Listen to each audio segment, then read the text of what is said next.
आप देख रहे हैं News@24। नमस्कार, मैं भावना शर्मा और आप देख रहे हैं News@24। मैं खड़ी हूँ बीजेपी के हेडक्वार्टर में। अभी यहाँ पे थोड़ी देर में पीसी शुरू होने वाली है, जिसमें डॉक्टर सुधांशु त्रिवेदी प्रेस से वार्तालाप करेंगे। कल सैन के सुर और उसके बाद जो कुछ यहाँ कांग्रेस बोलती है वो साफ नजर आता है। यानी अगर हम ये कहें, जो सैम पित्रोदा बोले हैं, ऐसा लगता है कि लिरिक्स जो है वो सैम पित्रोदा के हैं और उसके गीतकार सोरस हैं और उसके ऊपर सिम्फनी बजाने का काम कांग्रेस पार्टी और इंडी गठबंधन के लोग कर रहे हैं। तो आज हम साफ साफ देश की जनता से कहना चाहते हैं कि अब कोई किंतु परंतु नहीं रहना चाहिए। और तीसरा विषय जो आप सबको ध्यान है, कांग्रेस के वरिष्ठ नेता और लोकसभा में उपनेता श्री गौरव गोगोई का जिस प्रकार के जॉर्ज सोरस के इस फाउंडेशन के साथ कनेक्शन नजर आता है, पाकिस्तान की एम्बेसी में उनकी बातचीत की फोटो, पाकिस्तान की दूतावास में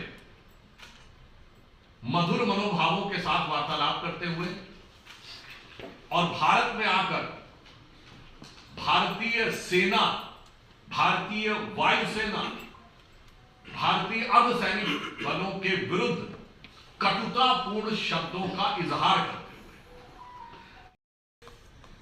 श्री राहुल गांधी ने जो बयान दिया था कि has to fight with Indian state, वो अनायास मुंह से निकला हुआ लापरवाही में कहा गया बयान नहीं था। एक सुविचारित, सुव्यवस्थित योजना के अंग का प्रकटीकरण था।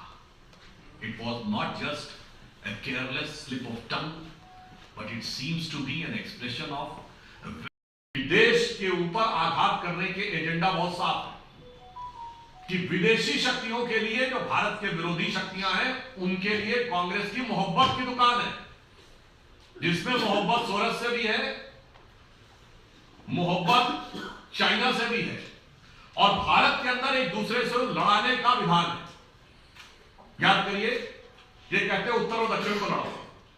इनके कर्नाटक के वित्त मंत्री ने कहा था कि साउथ में रेवेन्यू कलेक्शन ज्यादा है तो उत्तर से अलग होना चाहिए। इनके तेलंगाना और तमिलनाडु के मंत्रियों ने उत्तर प्रदेश और बिहार के बारे में जो बोला, वो क्या है, राज्य को दूसरे राज्य से लड़ाओ,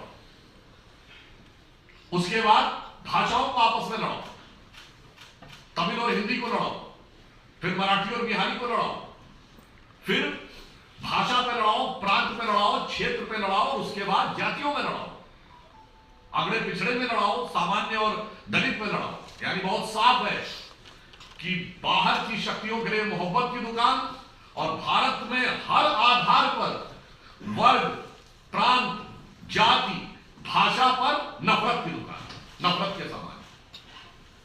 और इससे मैं अंत में यह स्पष्ट कहना चाहता हूं, design that how to demean and damage the India's strength and sovereignty। तो इसलिए अब हम बहुत स्पष्ट रूप से यह देश की जनता से कहना चाहते हैं कि ये सब कुछ जो दिखाई पड़ रहा है, चीन की तारीफ से लेकर, सोरस फाउंडेशन से समर्थन से लेकर, भारत के अंदर सबको एक दूसरे से लड़ाने से लेकर और इंडियन स्टेट से लड़ाई करने की बात, मुझे लगता है अब किसी भी प्रकार का कोई बचाव का स्कोप कांग्रेस पार्टी के पास नहीं रह जाता है। और इस विषय पे कांग्रेस पार्टी से यद्यपि मैं अभी भी उनसे कहना चाहूंगा कि वो आकर अपनी स्पष्ट रूप से सफाई दें, परंतु मुझे लगता है कि उनकी सफाई देने का उनके पास कोई आधार नहीं बचा है। और बहुत दुख की बात यह है कि इस प्रकार की शक्तियों से हाथ मिलाते हुए या उनके सुर में सुर मिलाते हुए बात करते हुए भारत के अंदर के दलों का समर्थन हर राष्ट्रभक्त को बहुत पीड़ा देता है और उसके साथ गंभीर प्रश्न भी उठाता हुआ प्रतीत होता है। धन्यवाद।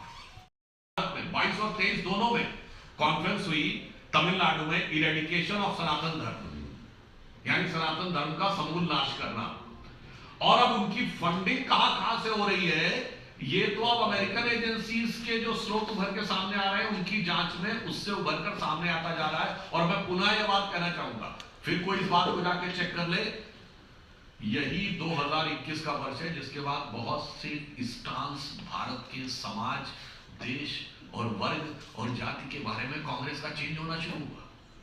और मैं फिर आपसे कहता हूं, एक हेनरी लूसी फाउंडेशन है यूरोप की, जिसमें क्रिस्टोफर सेल्वर्ट करके इंडोलॉजिस्ट थे, सो कॉल्ड इंडोलॉजिस्ट, उन्होंने भी एक प्रोजेक्ट निकाला था, हाउ टू टैकल हिंदू मेजॉरिटेरिज्म।